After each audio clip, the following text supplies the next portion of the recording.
Okay, so maybe as people are now starting to trickle in, I'll just make a start. So as I said, welcome. Thank you for joining us today.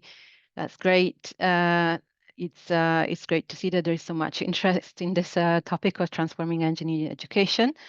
I'm Savina Carluccio, and I'm the Executive Director of ICSI, or International Coalition for Sustainable Infrastructure, and we are the lead host for this Learning Hub. So this first session is an introduction to the series to really get us kind of warmed up about this webinar series, and I'll tell you a bit more about how the series will unravel going forward. So next slide, please. So this first session is an introduction, as I said, to what comes next. We want to give you a bit of background on the ISLE initiative, and we will have, because the point of this capacity building learning model that is called ISLE is building community of practices or building a support group of people who are interested in topics and they want to advance it. We we will try and make sessions as interactive as possible. So that's why if people joined just a few minutes later, we will really appreciate you keeping your camera on so we can see your faces and you interacting with us at every possible opportunity. During this session, we will have a discussion. Is in discussion with, and we've got three speakers that we'll introduce in a moment.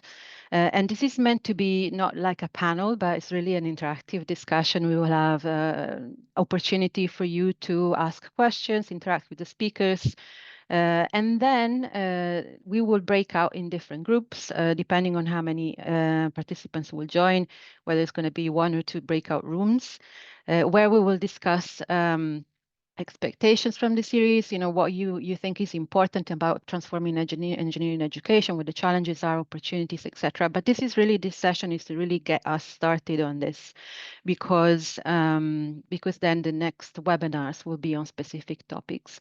We will then come back from the breakouts and we will close the session. So next, please, Katie.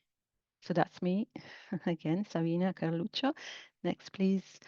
So I said some of this already. Keep your cameras on, please. It's a highly interactive. Please introduce yourselves in the chat. Let us know when you're joining from. That's always nice to. We want to have the time to introduce people individually, so please do so in the chat. We will be recording, as you know, it's already ongoing, the recording. This is the point of this being a series is that we really encourage you to attend as many sessions as you possibly can to get the biggest value out of this. And the idea is to really, amongst this group of people who want to advance this topic, to build a relationship and to build a network of people that can then rely on each other and be able to reach out to each other offline. For people who complete over 70% of the sessions, there will be a certificate of participation available. We have, if you go next, please, Katie. Oh, yeah, one back, sorry.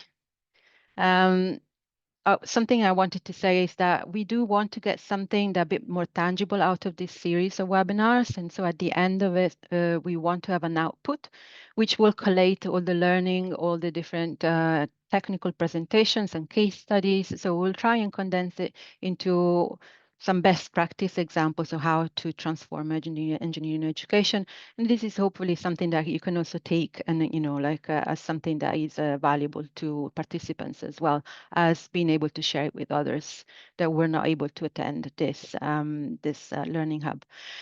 Because COP is around the corner, and when we want to just recognize the importance of this international milestone, we will convene one of the webinars during COP.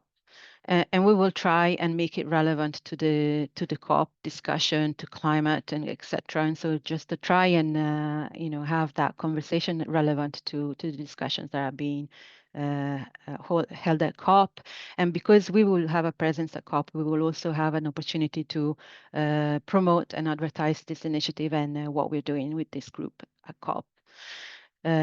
Next, please, Katie. We are hoping to make this webinar series not just interactive, but also multilingual. And so we have invited, and I don't know whether there's anyone today that is from different, I suppose, not native English speaker, or wants to have to be able to actually take advantage of the multilingual support. There is an option, if you wish to do so, to have captions. So if people are speaking in a different language, then the AI automatically picks it up and translates what is being said into captions in the language that you're choosing. So if you click on more, if you go into the banner at the bottom of the window, click on more and then click on caption, then you're able to select the language that you speak in and the language that you want to your caption to be in. You can select any language. So let's say if there are any Spanish speakers who would like to have captions, everything they said in English to be captioned in Spanish, it's possible. And if you're speaking in Spanish and you're an English speaker who needs captions, then you can do that. We've enabled this because we expect some of the presentations in the next webinars to be in different languages, so that we can allow speakers to speak in their own native language, and you can still follow using the power of AI, for something for good. So next, please, not that AI is not for good necessarily, but that's another discussion, not for immediately now. So the webinar series you will have seen, there's the save the dates, as I said, please join as many as you can. These are the topics, and these topics are not coincidental, I guess. We've curated this set of topics because about almost like exactly 1 year ago at New York Climate Week, we launched a position paper on global engineering capacity and capability. And as part of that research, we also reviewed how, the need to evolve the engineering profession, to upskill current practitioners, but very importantly, to prepare future professionals for what's coming, and the need to evolve also the curricula of the engineering schools, and the fact that some of the engineering schools and university, they were starting to do this, but it would be so helpful to have a space to discuss, experiences of how academic institutions are actually doing it, what the challenges are, to be able to discuss it in a group of peers, and to also be able to learn from each other. I guess that's the point of this as well. But we also acknowledge that we need to bring practitioners into the discussion, because we need to understand what the job market also is looking for in terms of the engineers that are graduating. So that is also very much a part of the discussion. I hope the team at some point will be able to share a link to this position paper, because that might be of interest to you who are interested in, obviously, in this topic. Yeah, so next, please. So here's the link if you're interested. So the format of future session is going to be a bit different to today's session. Whilst today's session, we want to kind of warm up and have a discussion about what's the need of transforming engineering education. The future sessions will have a specific topic that you've seen on the previous slide, and would be structured all in the same way. We will have a technical presentation on the topic from someone who is obviously either worked or published on the topic, a case study presentation from a speaker who's has been put the topic into practice, or kind of like learned from actually doing it. And then we will break out as we are doing today, but to discuss specifically the topic of the session. Report out, and so forth. The important thing you will have seen, you've all been asked to sign up to this IECO platform, and now my colleague Liz will tell you a bit more about Project Echo and so forth. But we are actually affiliated to Project Echo. We are using their platform because they are actually hosting learning hubs all over the world. And we are actually really just fortunate to be able to use their platform and their learning model, just not applied from the healthcare sector where they originated from. But I don't want to steal Liz thunder on this. You will receive a feedback form after each session. Maybe this session is a little less relevant. For the next sessions, the feedback form is meant to really help us improve each time, but it also is meant for Project ECHO to collate data on capacity building. And so that's kind of twofold. Next, please. And that's where I hand over to Liz without stealing too much your thunder, Liz, hopefully. Thanks, Savina. Now, that was great setup.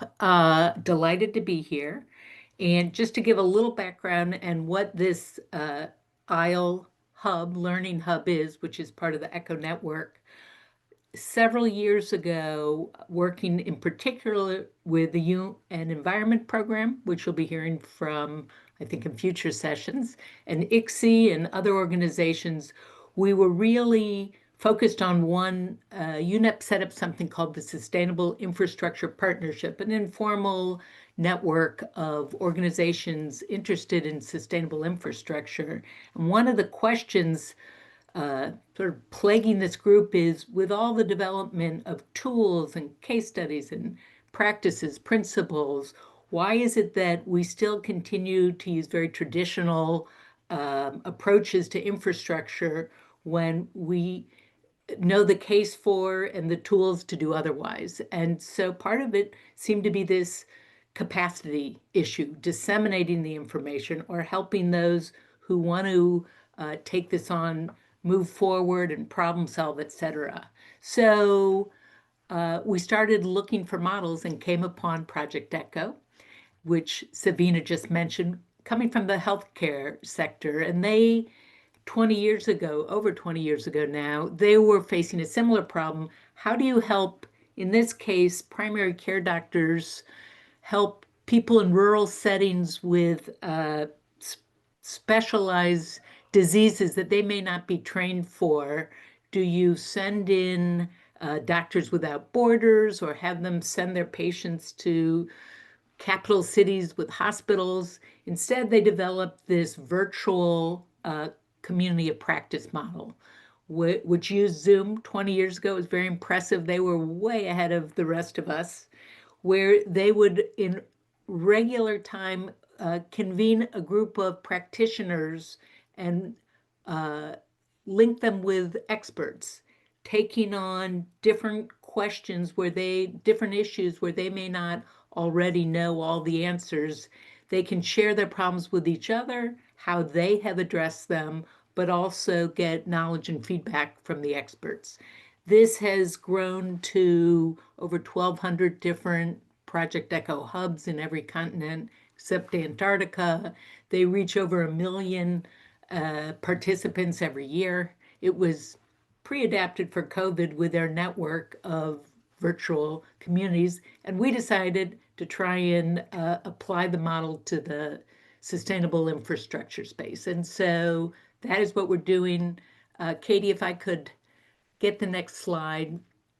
We've, of course, adapted it, but really it's a similar idea where we want to get together people working in the field with whatever the question is and link them perhaps with professionals who have access to expertise and resources and knowledge, and really develop a community of practice through a model very similar to what Savina described in future weeks, with technical presentations, case presentations, but mostly problem solving together and sharing experiences and resources.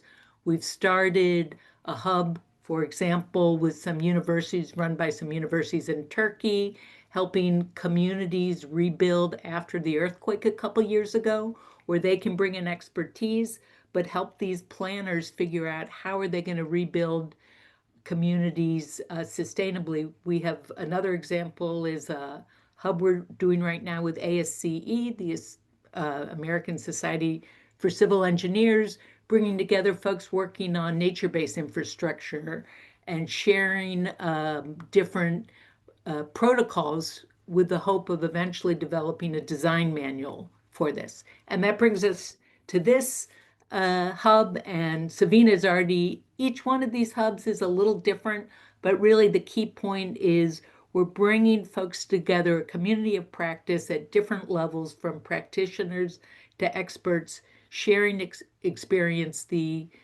theme for Project Echo is all teach, all learn. And I think that's very appropriate for this. So don't want to take too much more time. I'm going to hand this over. And this is the model. I think it's pretty self-evident. I won't go through the details of this slide, but back to you, Savina. Great. Thank you, Liz. That was very good explanation of Project Echo and what we're trying to do. So if we go next slide, please.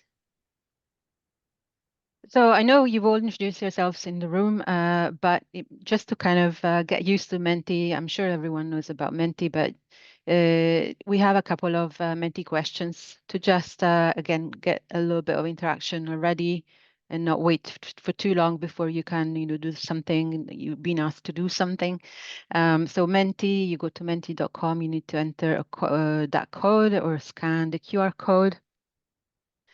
And we're asking you a question of who is in the room. I know you introduce yourselves, but it would be good to, I think the full question that we're asking is who's in the room and to kind of tell us in one word your area of work.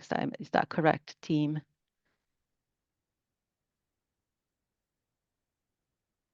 Okay, so thanks for helping with the Menti. Maybe we can skip to the results.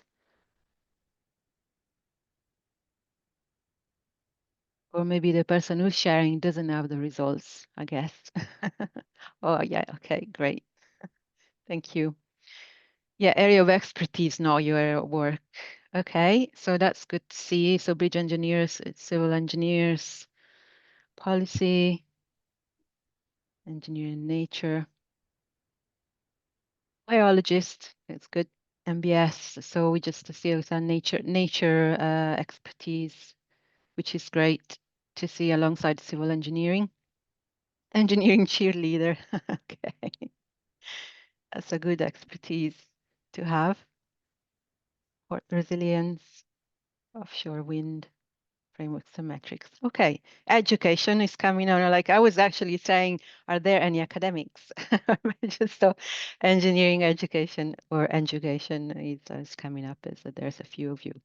All right, okay, great. Great to see a mix and great to see that there are educators as well, because that's actually important to engage with you as part of transforming engineering education. So next, please. Thank you for giving us your responses.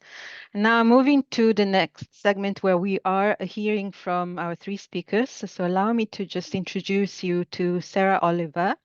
She's Director of Master of Engineering, Climate and Sustainability Engineering at Duke University. We have Chris Bradshaw, who's Chief of Sustainability and Education of Bentley Systems, and then Kirill Hofstovs.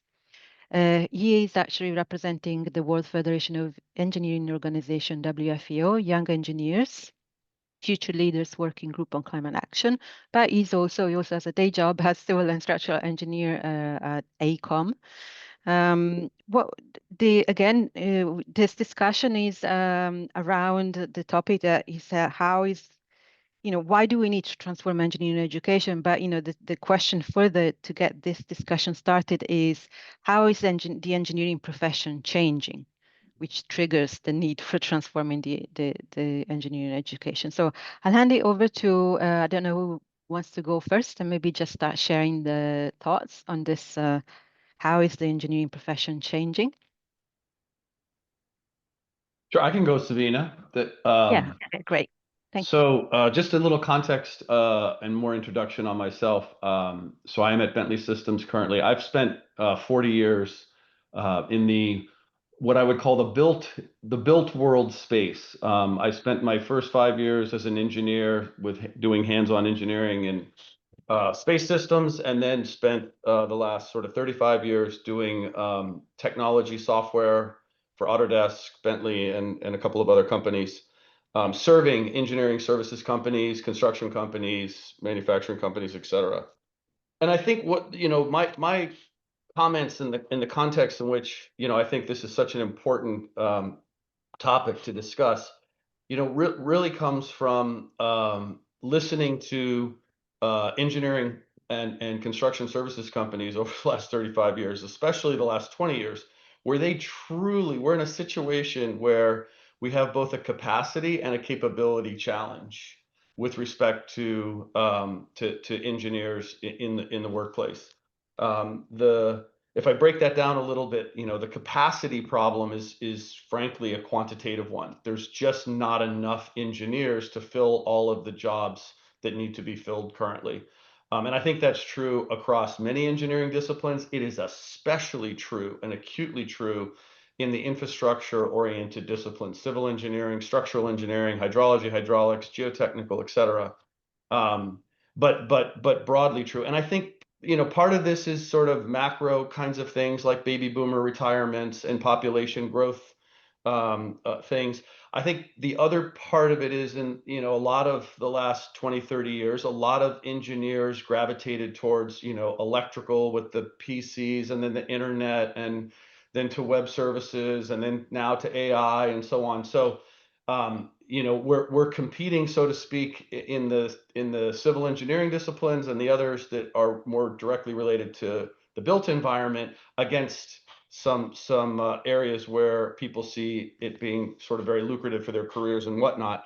And I think I love, by the way, whoever put down cheerleader for infrastructure, for engineering, because I think we have done kind of a lousy job of making people aware of the benefit and the impact that engineers have with respect to the built environment, especially infrastructure.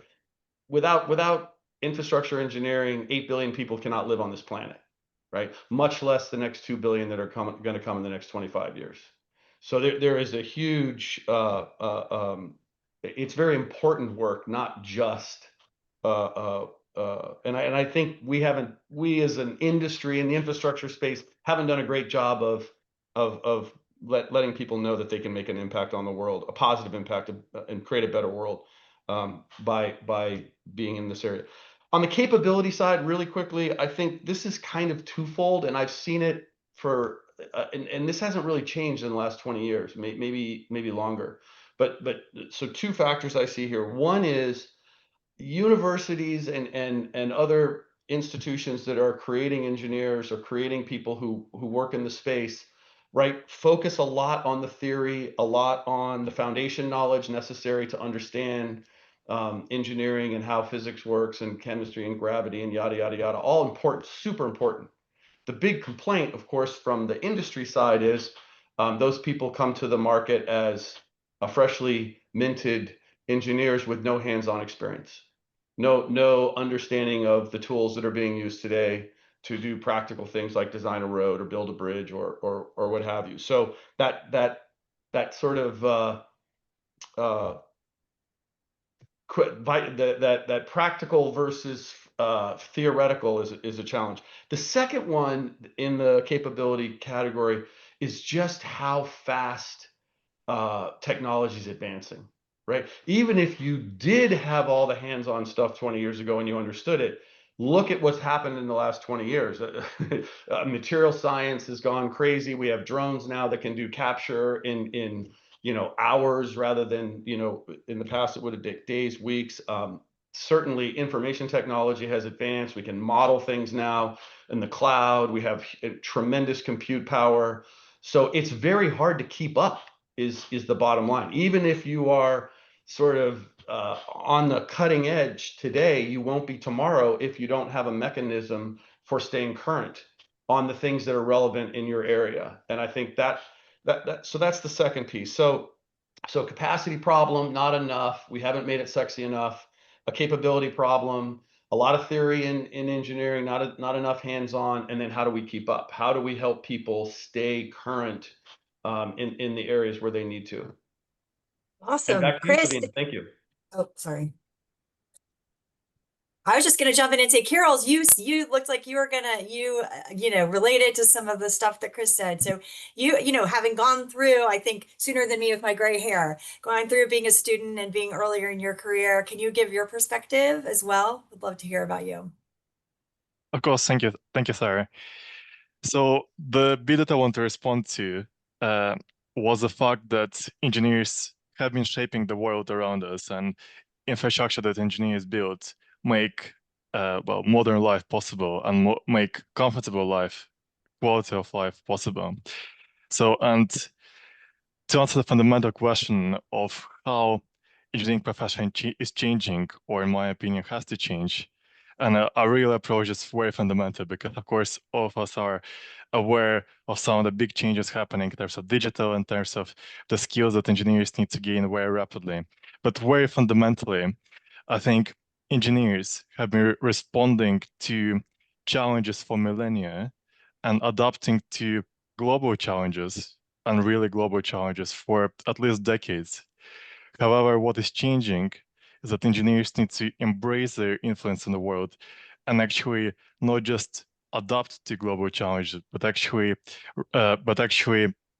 address these challenges with our project. And I have, so I specialize in bridge engineering, but also have wider expertise in sustainability and carbon management. And I think one example of how the things are changing in terms of scale in the next 5 to 10 years, it's actually possible that on a national scale, a national significant infrastructure project can actually make or break a whole country's carbon budget. So that's kind of the scale that we're talking about. And really, that's why engineers need to embrace their role. And so I represent the WFO World Federation of Engineering Relations Young Engineers, and basically it's a federation which represents 100 national engineering institutions around the world. But for everyone's context, who are actually young engineers? Because sometimes we actually don't ask ourselves what the definition. And if we think about young people in general, of course, many of us feel young at heart, but the UN gives like a couple of various definitions, but general up to 30 to 35 years old. Whereas when I talk about young engineers, it's kind of relating to that, but also thinking about maybe up to about 10 years of experience in the industry. So we're not talking about just students or just graduates. We're talking about actual professionals with some expertise already, people who are making impact. And we're going to think not only about kind of the capacity, but also the capability of the current engineers, not just how we modify engineering education in universities, but also how we tackle continuous professional development. And really, I think the even greater challenge as compared to adopting engineering education in universities is how they will deal with the massive massive challenge of upskilling engineers who are already out there in the industry, where you can't just mandate like a single course to absolutely everyone, where you have to reach out to individual companies, where you have to manage the disparity between different countries, and so on. And I guess to finish off from the perspective of young people, what I want to share is that young engineers really understand the decisions that are being made today have a tremendous impact on their lives, and also not just their lives, but will have a tremendous impact and disproportionate impact on their children and future generations. And there's a great book which was released a couple of years ago called "What We All the Future" by William McCaskill. And really, if I think about it, if we do the math in terms of how long people have been on the planet in relation to other species and how long species generally stay on this planet, we really have been here just a blink of an eye, and most of the future for humanity is actually ahead of us. So what we do now, and the UN and the global community really calls it the decisive decade, has a tremendous impact on the future. That's great. Thank you for sharing that. So hi, I'm Sarah Oliver, and just going back to how the engineering profession is changing, I think I actually I kind of lived this in my career. When my first job many decades ago, I was an engineer working on highway and bridge design, and we were designing a project based off traffic data that was like 5 to 10 years old. And I went up to my project manager and knocked on the door. I was like, why are we using this old traffic data to inform this design? And I got told, that is not your job to ask questions. Your job is to sit behind your computer and to design. So fast forward to 15 years later, I ended up going through my career and found my way into climate adaptation and risk reduction, where asking questions like that when you have changing parameters is actually a value. Now, it took me 15 years to get there as an engineer, and I got there by accident. I always say that I'm here by accident, especially in this capacity as a faculty member, which I'll tell you about in a minute. But I think that story really paints the picture of kind of where we might have been and where we need to go. And I think I'm just repeating what Chris and Carol said as well, is that we're in a changing world, and we need to train these engineers that have trusted, deep technical understanding and knowledge. That's fundamentally important. That's ethically important. As engineers, we are responsible for the safety of humankind, the safety of our planet. So we can't take away from that foundation of technical. But with that foundation of technical, I think it's also a responsibility to train engineers that will be creative, that will be ready for innovation, that will ask the questions. I mean, we need to learn from our history. We have such a large future, which you just so beautifully said, Kirill. We have such a large future ahead of us. We need to learn from the past as engineers, and we need to understand how our solutions are impacting other systems, how they're impacting people, how they're impacting the environment. And honestly, it's hard to find engineers that are comfortable in that uncertainty, that are comfortable, getting out from behind their math and computers and talking to people and things like that. And that's honestly how I ended up where I am now. I was managing a contract. We were working with communities in the United States, trying to educate them about their risk to natural disasters. And it's hard to find engineers that want to do that. And at the time, we were trying to hire about 20 engineers. And that's when I got a call from my old professor, who's on the call right now, Dr. Henry Gavin, who's the chair of the civil department at Duke. He said, do you think there's something we need to train engineers different than their undergraduate curriculum so they can be impactful in climate sustainability? And I said, yes. I said, yes, 100%. Here's what they can't do. Here are the job descriptions we can't fill and things like that. And through that conversation, I got myself into real trouble, and I jumped over to Duke and have been building a program trying to do just that, which is a master's program. So I think about all this a lot, and I'm just so excited to learn from you all during our time together this morning and during our time together in this series, because I think we are at a really important moment, right? A lot of our infrastructure needs to be replaced.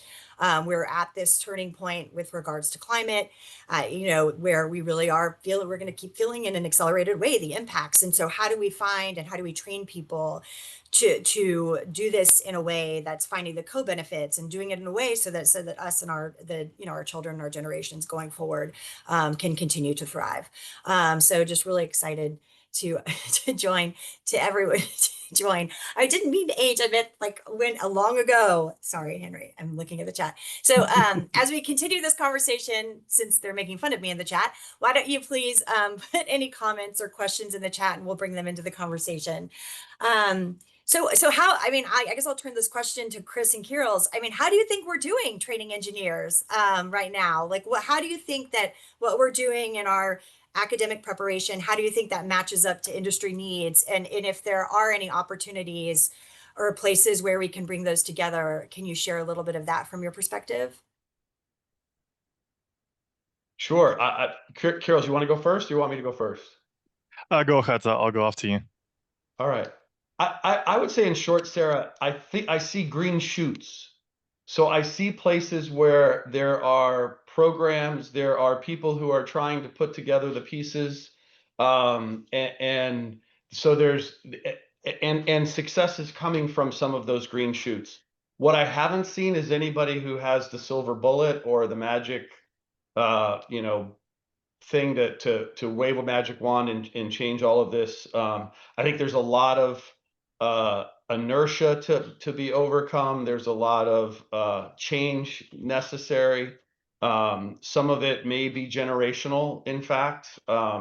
So because I think that the context of my response is this capacity and sort of capability challenge has been around at least for 20 years. I remember going to conferences 20 years ago, having CEOs of engineering services firms, construction services firms, et cetera, sitting up on panels and saying, the number one thing you can do for me right now, and this is as I was a software provider, right, is help me find more kids to hire. Help me find more engineers to bring into my organization. So this is not a new problem from certainly a capacity issue. And the capability challenge that we talked about, sort of the theory versus the practical, has been around similarly. Although I think that is, I think what's happened more recently is the pace of change is just so fast that now people are recognizing it's not just about changing the way we train young engineers, it's changing the people who are already practitioners, who are already working. How do we keep them updated, right? So it's this life learning concept that I think a lot of people talk about there. And I think honestly, we haven't figured either one of those two things out in a scalable way. And so, you know, I could talk about examples where I see change happening, but I think that, you know, from my perspective, one of the things I'm hoping to get out of this session is how do these green shoots become more scalable? And so that I think is you know, is it a recognition challenge? Is it, you know, getting people to see the problem in a different way? How do we create urgency?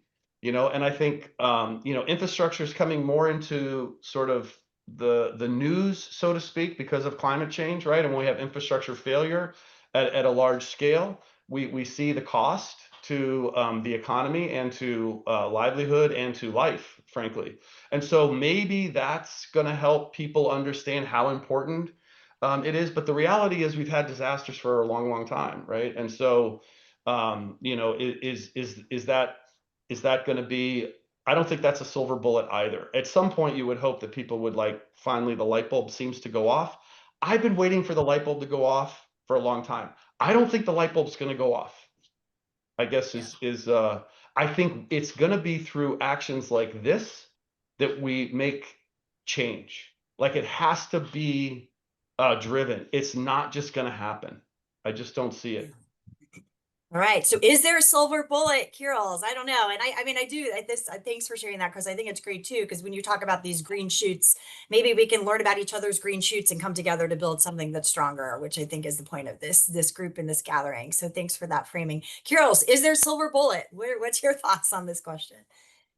So actually, from my perspective, something that comes probably as close as possible to a silver bullet is to give engineers, one, a very good understanding of fundamentals, but two, and perhaps probably and more importantly in some contexts, is actually to give them the right thinking perspectives, to give them the sustainable thinking through embed this.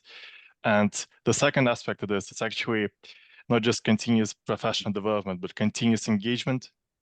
So to give you an example, when I studied at university, obviously we're given some core fundamental engineering knowledge. So how to make structure safe, how to make things work structurally, you know, civil engineering principles, etc. But also at the same time, we're given this holistic sustainability thinking and some cutting edge knowledge. And once you enter the industry, you are really trying, those of us who are engaged are really and believe in this message are really trying to push the industry forward, because often, as you mentioned yourself, like when you enter the industry, like there is this years and sometimes even decades old approaches which are unchallenged, and young people often are very well placed to challenge those. But from my perspective, one of the big challenges as well will be AI, and this will come to fundamentals, because already, even without considering AI, there is a significant degree of standardization in engineering, and we're working in a context of funding which keeps getting squeezed, and we're expected to get more for less. And of course, through holistic thinking, through trying to integrate whole life approaches, we're really trying to show the value, but still, I was involved in a number of surveys, both with young engineers, their managers. Also, I'm a part of UK Net Zero Bridges group, which is a cross-industry group of all leading consultants working on bridges. And the same theme, which came across from all those surveys, was that people actually don't have time to investigate the alternative sustainable solutions. And I think if we give people like a really systematic way of looking at it, and with we integrate this perspective that, business as usual is just no longer an option. We have to do something about it. And the investment has to come somewhere upfront to actually explore the solutions. Then I think that's one way of helping tackle the issue. Thanks. Yeah, one of the, going from industry and coming into academia and teaching students over the past few years, one of the things, and I'm just telling a story that highlights what you're talking about, Carol's, and I think Chris as well, is that these students are so smart. They can, they can do their problem sets, they do everything right, they know it all. You ask them an open-ended question, they are so uncomfortable. That was one of the things that surprised me most. And I think this gets to that critical thinking that you're talking about, Kirill. And so one of the things that I've been focusing on a lot recently is how to bring the real world into the class, right? And have them interact with, they have their great solution, right? But then have them present it to someone who's working in a city that doesn't have very many resources, and and they're having pressure to do economic development, right, and do a climate solution. So how do you bring those other aspects into the classroom where they're applying those technical skills, but also kind of learning and kind of in a safe place of a classroom, training them to get comfortable to ask those uncomfortable questions and to raise those risks earlier, in hopes of learning. So yeah, but again, I mean, how do we do it when there's just so much that they need to learn? So I guess that gets to another question, is like, what are some methods? Like, do you guys have any thoughts? And I guess I'd open this to anyone, and I'll read them. I'm behind on the chat, but I'm seeing some things in the chat as well, as like, what are some suggestions or some ideas that you guys have around how do we transform this curriculum? Like, and who should be in the room? Is it just academia needs to change how they're teaching, or do we need to come together? We talked a lot about, forever learning and educating everyone along the spectrum. Does anyone have any ideas or examples that have worked well?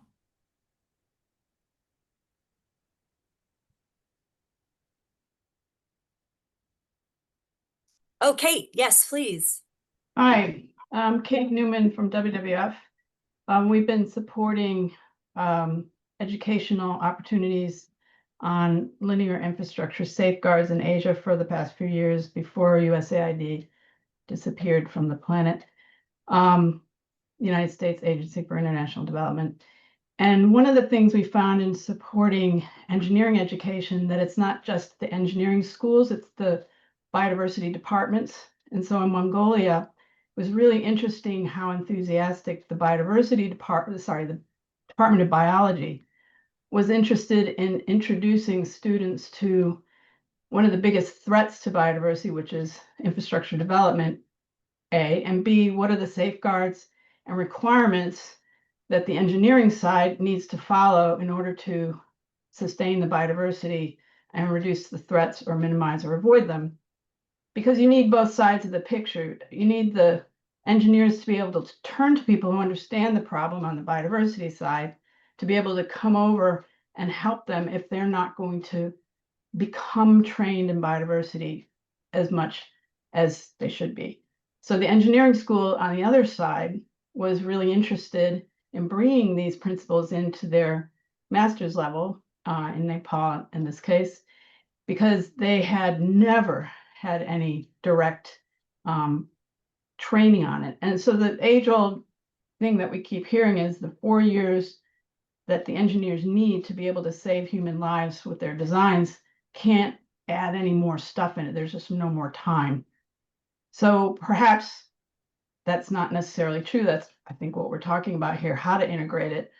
But I'm wondering if schools, so we're only working in Asia. I don't know as much about the US universities, but where schools can do cross-department collaboration so that you're not necessarily building too much work on the engineering school side, because they can tap into the biology department, ecology department, environment department, and vice versa. Make sure that our environmentalist professionals leave school understanding what the requirements are on the infrastructure side, so that they can be better ready to be part of the picture later on. And then the collaboration solves the problem, not burdening the engineers alone.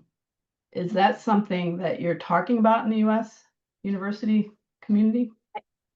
I love that thought. Kate, and just to build on it and to bring something from the chat in as well, it's, you know, it's biodiversity, it's engineers, it's also economists and business people. I mean, a lot of this is how do we Exactly. get these Yeah. projects financed, and how do we make sure we're speaking a language of the people that are financing them will understand the impact, which gets to quantifying the impact, looking at our existing systems and measuring how they're functioning, which I think Chris was talking about. And I know Bentley does a lot of that quantification with their software systems. So, I mean, and so to answer your question quickly, Kate, and I don't want to talk too much, but yes, I mean, that's something here that we are talking about, is doing kind of case studies in parallel in different classes and then having them come together around a project. So you're learning in each of your classes and then having them come together to work on projects together. That's something that we're playing with here in some areas, especially around climate fluency. Yes, public health, nursing as well. Yes, I mean, all these different systems, right? We need to teach them, and not that everyone has to be an expert in all of them, right? And engineers probably not going to be an expert in some things, right? Or definitely isn't. But an engineer needs to understand what expertise do they need to bring into the conversation and to Who the to table. call? That's, Yeah. yes, Okay. 100%. Yes. And okay, all right, Kirill, I see your hand up. Thank you, Sarah. Yeah, I just want to build on that. And the last thing that you mentioned is pretty much hits the nail on the head in that regard. So engineers just need to be aware of the solutions that are available to them, and also simultaneously apply the right thinking. So from our perspectives in the UK, and also, for example, in our work of collaboration of ICSI, we've been talking about nature positive infrastructure and integration of nature-based solutions. And civil engineers as such, for example, structural engineers or engineers who are working on more kind of gray infrastructure, should be aware of the solutions available to them, utilize the appropriate carbon reduction hierarchies, use systems thinking to actually realize that some solutions offer more benefits for less, and simultaneously deliver those benefits on nature positivity, but they won't necessarily have the expertise themselves. So what we need to teach them, well, first of all, we need to embed this holistic sustainable thinking, including on nature and consideration of core benefits, holistic consideration of core benefits, cost. And then secondly, actually make them like develop those skills of collaborating with other specialisms and understand when to seek this further expertise.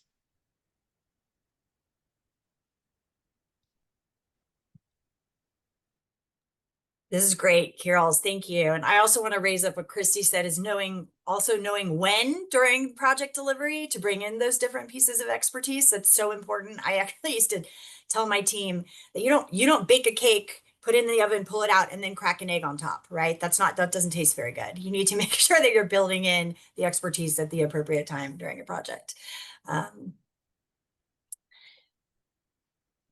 Sarah, All right. if I can yes. come add back. to that? Oh. Sarah, I just want to add to that. In the UK, some of you are in the UK. I understand that when they started biodiversity net gains and so forth, they started requiring the ecologists to actually be in the first meetings of the instigation of new projects, like way earlier than they're usually called upon. And that has changed the trajectory of the planning even before the design. So I wonder if that's what you mean. I mean, the earlier the better, but it's not common practice. And so that kind of had to be forced as part of a regulation, which is super interesting. That's really Yeah, interesting. that's evolving. Savina, is it time for us to break out and keep these conversations No, I was going? gonna say Is this maybe if you just give us a couple more minutes, Sarah. We're just sorting out it behind the scenes frantically out rooms. So just give us one more minute and then we'll just break out.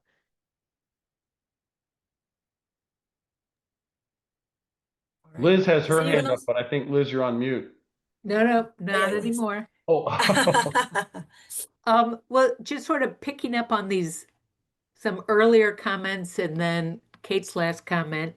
One of the, just looking from the outside, not teaching in an engineering school, one of the interesting sort of conundrums is a lot of the risks, as Sarah described, are very dynamic, and we have been looking very much with sort of business as usual rather than what's in front of us. AI and other technology and data analytics are now allowing us at a capacity never before to be able to explore some of these dynamic questions in front of us in a very real sense. But I'm guessing in a lot of departments, the young folks coming in as students may be more adept at incorporating this than the people teaching them, or, once they move to a firm, some of the principals versus the younger folks. And so how do you deal with this kind of, and Kate, just going back to the, bringing ecologists earlier, we now are soon, if not already, have the ability to look at a lot of these landscape impacts or whatever, model them so that right at the beginning you can say, avoid this. Don't even think of going over here, but definitely go over there with your road or your bridge or dam or whatever, in a way that there's technology that should help you from the beginning. But it's probably the young people who have the capacity to really push that agenda. So how do you deal with that kind of tension? I think it's such a great point, Liz, and if you look back on the early days of automation in this industry, right, when we automated drafting, for example, right, taking people off drafting boards and putting them in a computer. I remember in the late 80s, probably a long time ago for many of the people on this call, but there were literally competitions, drafter versus person on a computer, side by side in a big expo, right, and to showing people the benefit, right? So they would say ready, set, go, and they'd both be designing, drafting, creating a blueprint of a thing. The human drafter won every time. And then the instructor would say, okay, move the wall 3 feet to the right. Right? And this is where the human drafter had race, right? And the computer person is, grab, click, move over. And of course, it's the iteration that created the benefit. So it wasn't the first sort of thing. So I think some of this is about change management, and it's about people understanding, right, that the new way may take longer in the beginning, but there are benefits. And back to some of the comments people are making about understanding the totality of the life cycle, understanding the unintended consequences of what you're working on, impacting other systems. And I think, one of the reasons this is so hard is because in infrastructure, our systems are hugely complex and interdependent. They're hugely complex in and of themselves, a water network, whatever, a wastewater network, but they're also connected to lots of other systems. And when we see the tragedy that happens sometimes, it's because of the impact one system has on another system, and that people either didn't anticipate or couldn't do anything about, maybe, arguably. But I think that there is this sort of step back in some sense and say, hey, it's not enough to understand why the bridge doesn't fall down. You have to understand how the bridge is interacting with everything else around it, and what are the implications of the choices you're making, whether it's during design or it's during renovation and retrofit or adaptation for climate change. And I think that's if I were to say there's one big picture thing to get the industry and academia to think differently about, perhaps it's this idea of thinking more holistically and teaching people to think holistically. That is really hard. I'm not trying to say that, oh, it's a magic wand, because that's a hard thing, but I think that's critical here. And AI does play a role, back to connect to that point, right? No one human can understand all those interactions, but AI can help here. Maybe it's not a silver bullet, but it can be helpful to understand some of those complexities and break them down.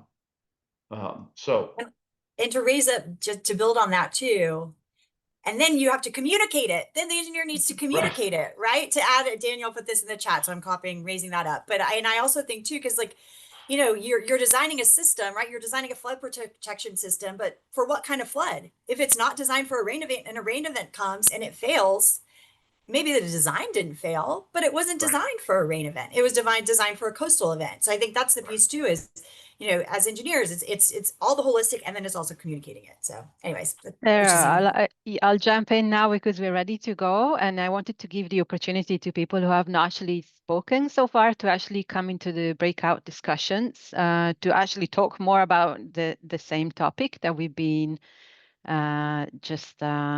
teasing out just now.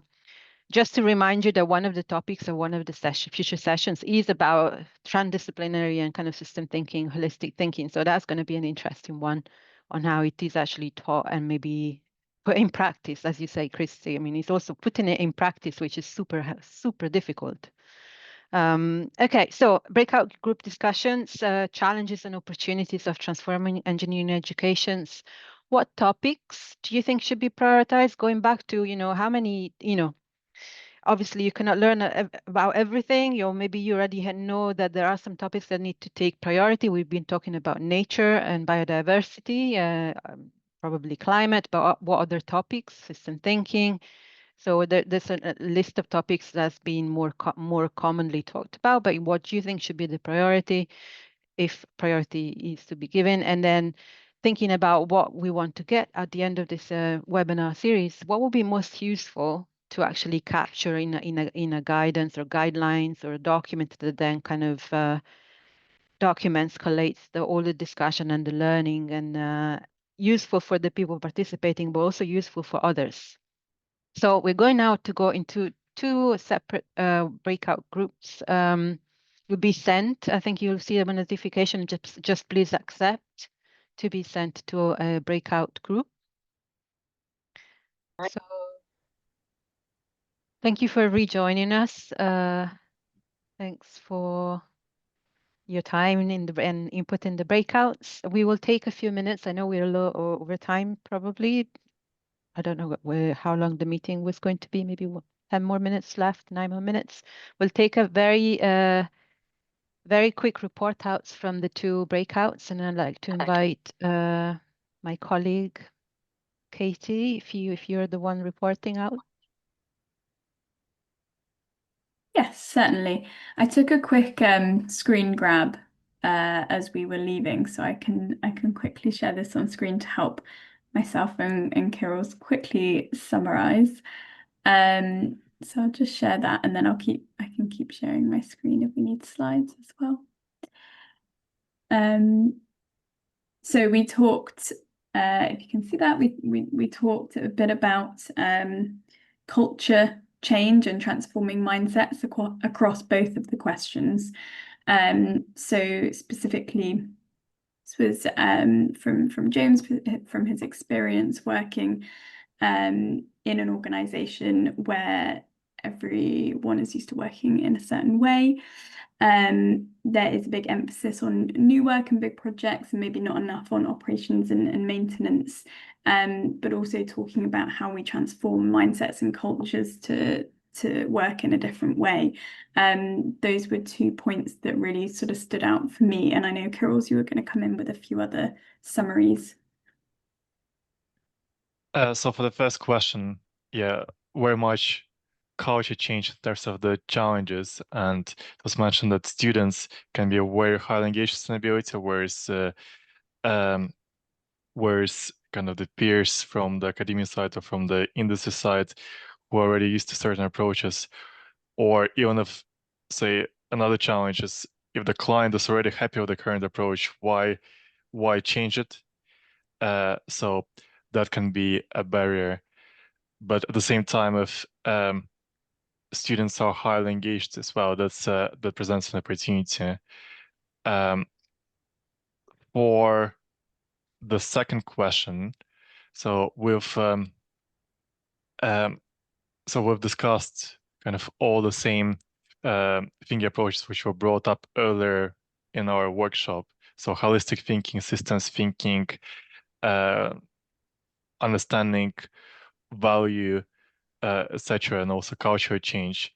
What was really brought up by a couple of people, and what really kind of shined through the discussion, was existing assets as well. So not just placing the value on new assets, but actually giving people the skills to work with existing assets and maintenance. And what was discussed was that sometimes it's not something that pops up and like shiny marketing, but that's actually a huge chunk of civil engineering work. And also in advanced economies and developed economies, it's the biggest part of infrastructure, which will continue to have an impact for decades and decades to come. And another thing is in order to integrate all those thinking approaches and integration of best practice with areas of expertise which say students or practitioners may not necessarily have, where you need to stimulate collaboration and accelerate partnerships through those multiple stakeholders in the industry, and make sure that the academia and industry cooperates in that, and we understand specifically kind of where the knowledge gaps and kind of how to accelerate the pace of adoption of best practice into practice.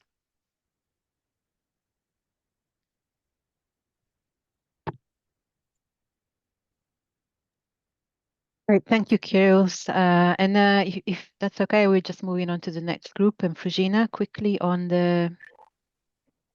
some Yes. insights before Hello, we close. everybody. I have to share my entire screen for this. Sorry for that.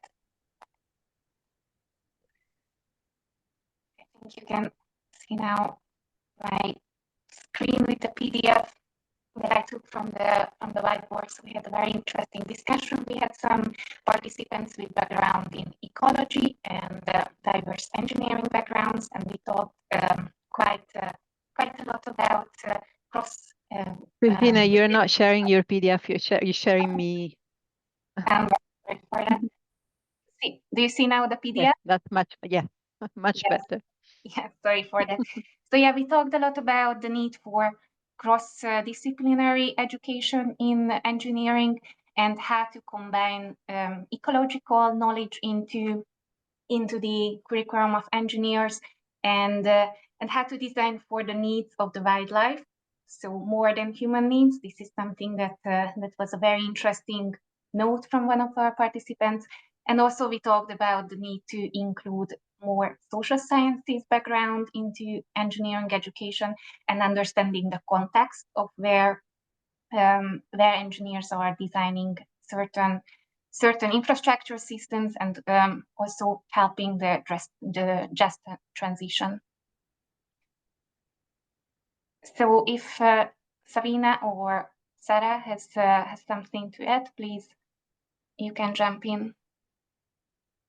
There was tons of discussion, I think, on how you might even go about doing it, and cross-pollination of different faculty, even, ecologists going to give classes to engineers going into ecology education, to just have it try and break the silos of different academic disciplines and education.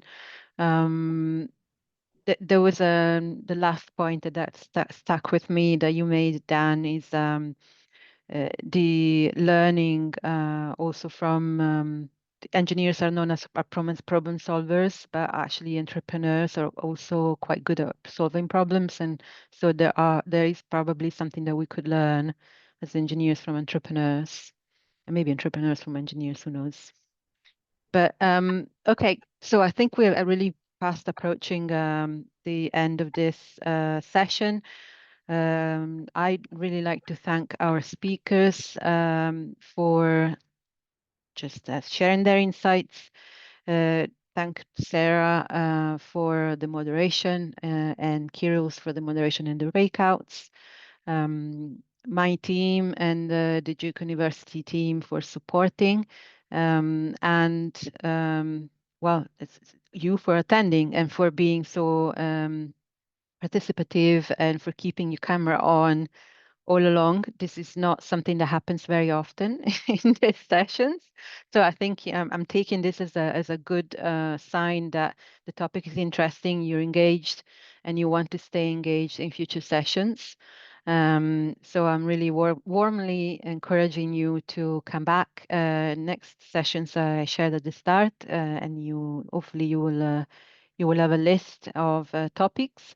Please join them all if you can, or join as many as you can, because next sessions will be in a much more in-depth discussion on individual topics. So today's been great, and this is a great start, I think, for this series. So thank you so much for joining.